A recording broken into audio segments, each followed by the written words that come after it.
আমার মেয়ে মেহেরুন্নেসা তা না, তোমাদের মতো পর্দা করতো, হঠাৎ স্টাডিয়ারে পড়তো। আমি সারা জীবন বিদেশ করছি, শেষ বয়সে দেশে আসছি, সন্তান নিয়ে থাকবো। আমার সন্তানটা তোমাদের জন্য জীবন দিয়েছে, তোমরা কি করলা আমাদের জন্য? এই মাসের 1 তারিখে আমার একটা ছেলে কিডন্যাপ হয়ে গেছিল নারায়ণগঞ্জে ঘুরতে যায়, সেটাও এক কাহিনী। আমাদের কাপড় থানায় গেছি বলে নারায়ণগঞ্জ যান, নারায়ণগঞ্জ থানায় গেছি বলে কাপড় থানায় যান।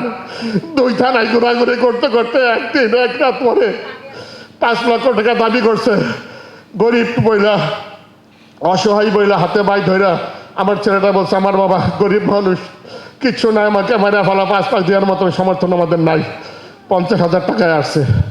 50,000 টাকা দিয়া আমি বলছি, বাবা রে 50,000 টাকা দিলে আমার ছেলেটাকে মারিস না। তার জানি কিডন্যাপাররা কি করে, টাকাও নেয়, টাকা নেওয়ার পরে আর মানুষ ফিরাই দেয় না, মানুষ মাইরা ফালাই দেয়, তাই না?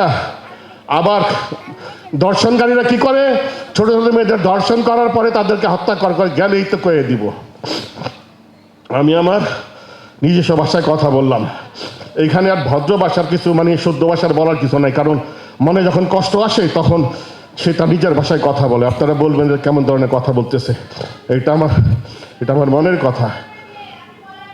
তো আমাদের দেশের পরিবর্তন কি হলো? সালাউদ্দিন আহমেদ সাহেব বলে, একটু দর্শনটা একটু বাড়ছে।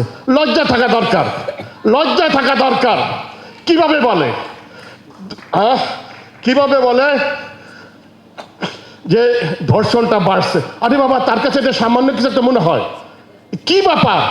আফসোস করবে যেখানে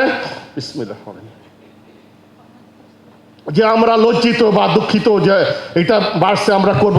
ওনাকে কিছু বললে ওনার গায়ে লাগে না। আর একজন আছে, ওই যে পাশে কথা বলেন, নাম জানো কি, ওই ইয়ের ছেলে, বাপের নামটা বললাম না, ভালো একটা লোক ছিল আওয়ামী লীগের সময়, পার্থ। ওর নিয়ে অনেক কথা বলছে, মানুষে বলে এগুলি বললেন না, ওর বাবার পরিচয় বলছে। কি হাসে, বিলেনের মতন, গুন্ডার মতো হাসে। আরে আমাদের কলিজা ফাইটে যায়, বুক ব্যথায় আমরা বাঁচি না আমাদের সন্তান নিয়ে।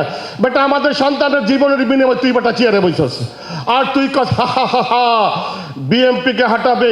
আরে বিএমপি, আওয়ামী লীগ, শেখ হাসিনার বাপের দেশ ছিল, থাকতে পারছে? থাকতে পারে নাই। আর তুমি কে? তুমি কে?